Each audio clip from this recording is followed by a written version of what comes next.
The inauguration ceremony of the new old US president should not have happened. Donald Trump should not have won the presidential election, lose or simply not live to see it, but he should not have returned to the White House. This was the opinion of the absolute majority of the American elite, for whom the first term of the billionaire upstart was already an unfortunate twist of national history. However, Trump survived, won, and returned. And not for 4 years, but to begin a new chapter of history.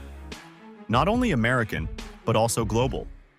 And this is not about Trump's greatness. He is not the one starting a new chapter, but his return to power symbolizes it. It is the return, even more than the first victory in 2016, that signifies what happened. The old America is over, and irrevocably. A new one is beginning. Unknown, but certainly very different from the existing, dying one. And given the place and role of the current US in the world, the formerly still existing world order is also ending. Its decline is not connected with Trump, but with Putin. But Trump's revenge confirms the diagnosis. The old world is leaving, and the new one, as always, is born in blood and pain. Donald Trump feels like a messiah, and the recent assassination attempt has only strengthened his case. Many Americans feel the same way about him, for whom the extravagant billionaire showman has become a symbol of hope for serious change. Trump is indeed a true American patriot, having self-proclaimed himself a member of the political elite at a time when there are almost no American patriots left in the traditional sense of the word.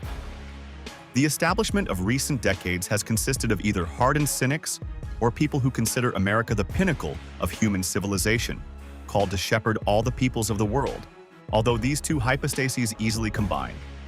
And Trump, whose family history does not include many generations of immigrants, his father was almost born in Germany, has proven to be a sincere patriot of America, both real and mythical, at a time when this has become completely unfashionable among the elite.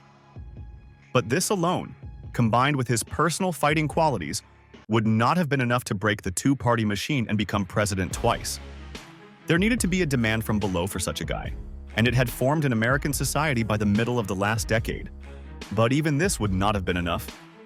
If not for the complete collapse of the American elite in the eyes of the American people.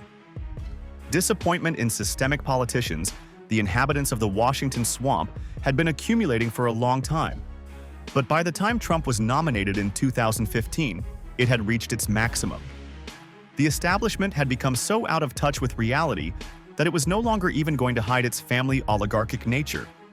According to the scenario, the ex-president's wife was supposed to fight in the elections with the son and brother of another former head of state. Trump broke not only this scenario, but also the entire two-party machine of the American ruling class. It will never recover, although it still pretends to move. But there was another circumstance that played in Trump's favor. Disappointment in the elite coincided with the crisis of the American Global Project. Conventionally called the American World, or the Unipolar World, it reached a dead end in the 2010s. And Putin's annexation of Crimea to Russia was only a symptom of this. America found itself at a crossroads.